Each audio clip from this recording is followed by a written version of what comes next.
Ready to move in premium triplex villas at Bachapalli APR projects. రాయే రక్తం రాజకీయం ఇప్పుడు ఏపీలో ఇదే హాట్ టాపిక్. మొన్న సీఎం జగన్ ను రాయితో గురి చూసి కొడితే నిన్న జనసేన అధినేత పవన్ కళ్యాణ్ పైకి ఓ రాయి దూసుకొచ్చింది. అయితే గురి తప్పి దూరంగా జరగడంతో ప్రమాదం తప్పినట్లయింది. ఎన్నికల ప్రచారంలో భాగంగా పవన్ కళ్యాణ్ గుంటూరు జిల్లా తెనాలిలో ఆదివారం పర్యటించారు. అక్కడ జనసేన అభ్యర్థి నాదెండ్ల మనోహర్ కు మద్దతుగా వారాహి విజయబేరి యాత్రలో పాల్గొన్నారు. ఈ సమయంలోనే వాకతాయి జనసేనాని పైకి రాయి విసిరాడు. అది వారాహి వాహనానికి దూరంగా పట్టడంతో ఎటువంటి గాయాలైతే కాలేదు. దీంతో అందరూ ఊపిరి పీల్చుకున్నారు.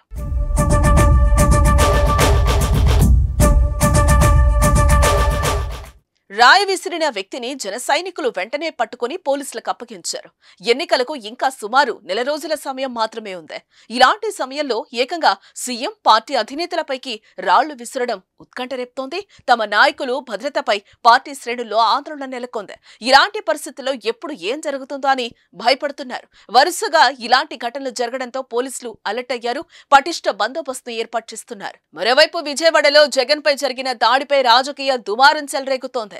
వైసీపీ, టీడీపీ, జనసేన పార్టీల మధ్య మాటలు తూటాలు పేలుతున్నాయి. ఇది టీడీపీ నాయకులు చేసిన పని అని వైసీపీ ఆరోపిస్తుంటే సీఎం జగన్మోహన్ రెడ్డి కొత్త డ్రామాలకు తెరలేపాడని టీడీపీ ఎదురుదాడి చేస్తోంది. అలాగే ఇలాంటి డ్రామాలు ఆపాలి అంటూ పవన్ కళ్యాణ్ వ్యాఖ్యానించడం చర్చనీయాంశమైంది. మరి ముందు ముందు ఏపీ రాజకీయం ఎలా మారుతుందో చూడాలి. మరి